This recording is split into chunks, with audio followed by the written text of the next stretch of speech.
Assalamualaikum warahmatullahi wabarakatuh. Kembali bertemu lagi dengan saya, Muhammad Safruddin. Salam super. Bagaimana kabarnya anak-anakku? Semoga hari ini semuanya baik-baik saja. Hari ini kita akan membahas bab tentang elastisitas. Kalau minggu yang lalu kita sudah membahas tentang hukum permintaan, hukum penawaran, serta keseimbangan harga, hari ini kita masuk ke bab yang lebih sulit, yaitu tentang elastisitas permintaan. Baik, dalam elastisitas kita akan membahas banyak hal tentang rumus atau hitungan. Akan tetapi jangan khawatir, dalam kegiatan hari ini kita akan tetap pembelajaran dengan cara yang menyenangkan. Baik, saya rasa semuanya sudah pernah mendengar kata elastisitas. Dalam ilmu pengetahuan alam, elastisitas bisa diartikan sebagai apa artinya? Lentur. Nah, contohnya apa? Pegas atau karet. Karet itu kan memiliki sifat elastis atau lentur. Akan tetapi dalam elastisitas di ilmu ekonomi, maknanya akan lebih luas. Sebelum kita masuk kepada rumus-rumus, kita akan coba mendalami arti elastisitas. Oke, coba saya bantu. Elastisitas dalam ilmu ekonomi dapat diartikan sebagai kepekaan. Nah, artinya apa? Kita dulu sudah pernah membahas tentang hukum permintaan. Hukumnya yaitu apabila harga suatu barang naik, maka jumlah permintaan turun. Begitu sebaliknya. Apabila jumlah harga suatu barang itu turun, maka jumlah permintaannya naik. Nah, jadi dalam elastisitas yang dimaksud kepekaan yaitu kepekaan perubahan terjadinya harga suatu barang akibat perubahan jumlah barang yang diminta. Itu kalau dalam permintaan. Kalau dalam penawaran yang dimaksud elastisitas yaitu terjadinya kepekaan akibat barang yang ditawarkan itu naik sehingga harga yang ditawarkan juga ikut naik. Nah, itu sedikit wawasan tentang arti elastisitas. Kita masuk kepada rumus elastisitas. Jadi dalam elastisitas harga itu ada dua. Yang pertama elastisitas permintaan, yang kedua elastisitas penawaran. Rumusnya seperti apa? Kurang lebih sama. Dalam permintaan maupun penawaran, elastisitas rumusnya sama, yaitu E sama dengan P per Q dikali delta Q per delta P. Rumusnya seperti itu. Kita dalami satu persatu simbolnya. E adalah simbol dari elastisitas. Oke, saya ulangi ya. E adalah simbol dari elastisitas. Kemudian P adalah simbol dari harga. Kok bisa? Karena P ini berasal dari kata price dalam bahasa Inggrisnya, atau diartikan sebagai harga. Kemudian Q atau kuantitas, quantity, atau dalam bahasa Indonesia yaitu jumlah. Nah, bisa diartikan jumlah barang yang diminta atau jumlah barang yang ditawarkan. Tergantung nanti kita berbicara tentang permintaan atau penawaran. Kemudian dikali delta Q. Delta Q yaitu perubahan jumlah permintaan atau penawaran. Yang disebut perubahan yaitu selisih dari jumlah barang yang diminta mulanya kepada kenaikan atau menurunnya jumlah barang yang diminta berikutnya. Misalnya gini, tahun 2019 jumlah barang yang diminta sebesar 2.000 unit. Kemudian tahun 2020 barang yang diminta menjadi 2.400 unit. Maka delta Q-nya atau perubahan jumlah barang yang diminta sebesar 400 atau selisihnya ya. Selisih dari tahun sekarang dengan tahun sebelumnya. Dibagi dengan delta P. Delta P yaitu sama artinya. yaitu perubahan harga mula terhadap harga sekarang. Berarti selisihnya harga kemarin itu berapa dengan harga sekarang. Kalau tahun 2019 harganya sebesar 10.000, kemudian tahun 2020 turun menjadi 25.000, maka perubahannya sebesar 5.000. Nah, jelas ya selisihnya. Itu untuk rumusnya. Kemudian setelah kita menghitung elastisitas permintaan atau penawaran, kemudian kita mendapatkan angkanya, maka kita pula harus tahu sifat atau koefisien elastisitasnya. Nah, untuk mengetahui itu kita harus hafal 5 koefisien elastisitas permintaan atau penawaran. Nah, ini saya sudah tuliskan secara jelas, ada 5 sifat atau koefisien elastisitas permintaan. Yang pertama, koefisien elastisitas dikatakan elastis, sifatnya elastis atau mudah sekali berubah, lentur sekali. Kemudian yang kedua yaitu inelastis atau tidak berubah. Yang ketiga yaitu uniter, dia seimbang, tengah-tengah. Kemudian yang keempat yaitu sifatnya atau koefisiennya yaitu elastis sempurna,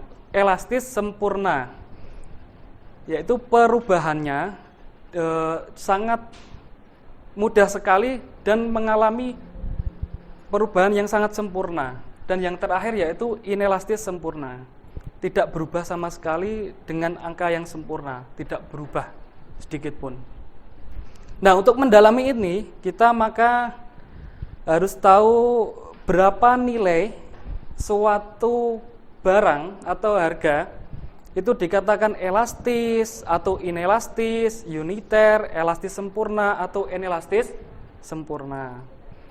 Nah, yang pertama kita membahas tentang elastis. Nah, ini sama dalam permintaan atau penawaran. Yang berbeda nanti dalam bentuk kurvanya. Karena kalau permintaan kan ketika barang itu naik, jumlah permintaan turun. Kalau dalam penawaran, harga naik, jumlah penawaran naik atau berbanding seimbang. Yang pertama, dikatakan elastis apabila nilai E setelah kita menghitung menggunakan rumus ini, nilainya sebesar lebih dari 1. Nah, meskipun itu 0, tapi kalau lebih dari 1, misal 1,2, maka dia disebut elastis karena nilainya lebih dari 1. Oke, gambar kurvanya seperti ini. Dia cenderung landai, gambarnya landai. Dalam permintaan maupun penawaran, cenderung landai. Contoh barangnya apa? Contoh barangnya yaitu barang-barang mewah atau barang-barang apa? Tersier. Nah, kalau dalam kebutuhan ekonomi ada tersier. Contohnya yaitu emas-emasan. Emas apabila harganya itu naik, maka jumlah permintaannya kira-kira akan cenderung turun drastis tidak? Jelas. Kalau emas-emasan dan barang mewah yang lain itu harganya naik, maka sudah jelas akan mengalami penurunan yang drastis. Makanya dikatakan barang yang merupakan barang mewah itu sangat elastis, perubahannya drastis sekali. Misal tahun 2019, emas harganya 1 gram 800.000. Kemudian tahun 2020, emas 1 gram 1.200.000. Kira-kira permintaan dari konsumen akan turun enggak? Jelas turun, dan turunnya sangat drastis. Nah, karena dia merupakan barang mewah. Nah, dia dikategorikan sebagai elastis. Kemudian yang kedua, jelas ya yang ini ya? Oke, kita masuk yang kedua. Koefisien elastisitas yang kedua yaitu inelastis. Yang disebut inelastis itu apa?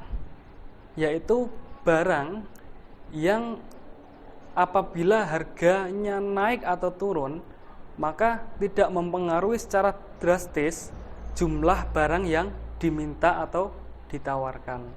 Jadi dia tidak mudah berubah. Dikatakan koefisiennya inelastis yaitu apabila nilainya kurang dari 1. Nah, kurang dari 1 itu maksudnya 0, sekian.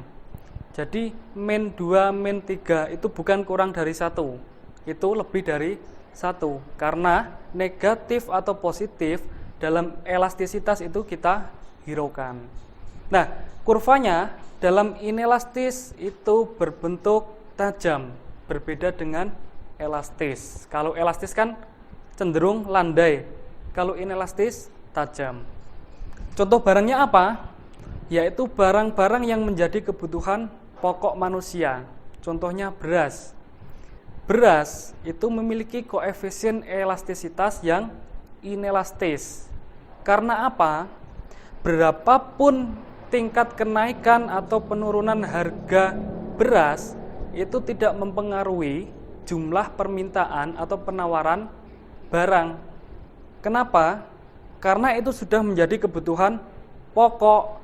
Entah harganya mahal, entah harganya itu murah, kita tiap hari makan beras. Maka kita beli beras itu tidak dipengaruhi dengan jumlah besar atau kecilnya harga. Yang ketiga yaitu koefisien elastisitas yang memiliki sifat uniter, yaitu apabila nilai elastisitasnya sama dengan 1. Nah, dia seimbang. Jadi perubahannya tidak begitu besar, tapi dia tetap mengalami perubahan. Makanya dalam kurvanya tergambarkan seimbang, baik itu permintaan atau penawaran. Nah, contoh barangnya apa? Yaitu barang yang menjadi kebutuhan penunjang atau sekunder. Ini tidak mutlak, tapi yang terjadi dalam kasus ini, elastisitas yang memiliki sifat uniter, itu rata-rata contoh yang menjadi barang sekunder. Uniter. Yang keempat. Coba perhatikan. Yang keempat yaitu koefisien elastisitas yang memiliki sifat elastis sempurna. Yaitu apabila ketika nilainya E sama dengan tak terhingga. Ini adalah lambang dari tak terhingga. Nah, kurvanya dia berbentuk horizontal karena mau berapapun jumlah barang yang diminta atau ditawarkan itu naik atau turun, maka harganya tetap sama. Makanya titiknya harga kan di sini terus. Walaupun permintaan atau penawarannya naik atau turun. Nah, contoh barangnya apa? Yaitu bumbu-bumbu dapur. Mau berapapun jumlah barang yang diminta terhadap bumbu dapur itu naik atau turun, jumlah barang yang diminta, maka harganya itu tetap sama, tidak dipengaruhi terhadap permintaan atau penawaran. Nah, yang terakhir yaitu koefisien elastisitas yang memiliki sifat inelastis sempurna, yaitu apabila E nilainya sama dengan 0. Ya, kurvanya dia berbentuk vertikal. Kurvanya berbentuk vertikal, kebalikannya elastis sempurna. Contoh barangnya apa? Yaitu seperti obat-obatan. Mau berapapun harga obat-obatan itu naik atau turun, maka jumlah permintaan atau penawaran jumlah permintaan konsumen itu tidak mengalami perubahan. Karena orang atau konsumen itu membeli obat bukan berdasarkan tingkat kenaikan atau menurunnya harga, tapi berdasarkan keperluannya. Dia sakit, dia beli obat. Gitu. Kita masuk ke contoh soal. Coba perhatikan contoh soal. Berikut adalah data perubahan jumlah barang yang diminta dan perubahan harganya. Coba perhatikan. Harga. Pada harga pertama atau dalam hal ini kita singkat P1.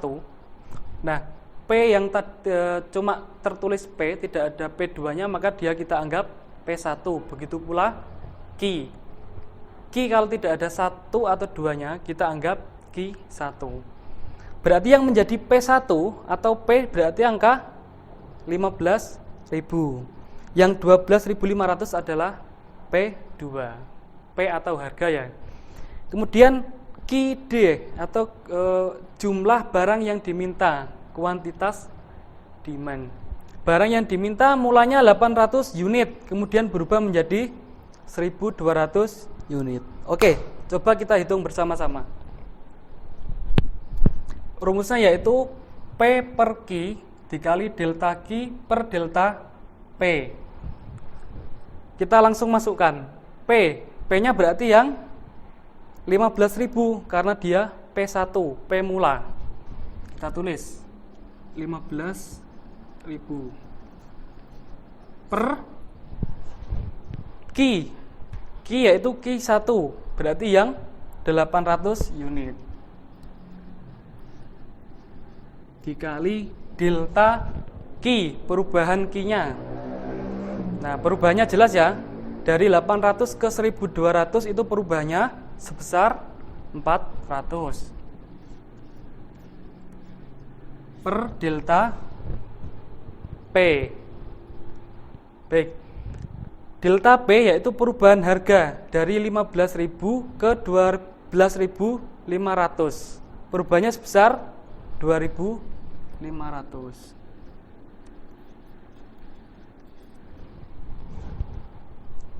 Oke, kita hitung.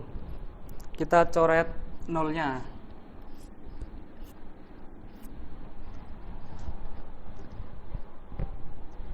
Seratus 50 dikali 4 600 dibagi 8 kali 25 yaitu 200. Nah, hasilnya sama dengan 3. Nah, hasilnya 3. Coba kita lihat ke koefisiennya. Kalau dia lebih dari 1, 3 kan lebih besar dari 1, maka dia sifatnya elastis. Maka dalam kasus ini, barang yang berubah dari 15.000 ke 12.500 dengan jumlah permintaan yang mulanya 800 unit menjadi 1.200 unit, dia memiliki sifat yang elastis. Oke, sampai sini saya harap semuanya paham. Terima kasih atas perhatiannya. Assalamualaikum warahmatullahi wabarakatuh.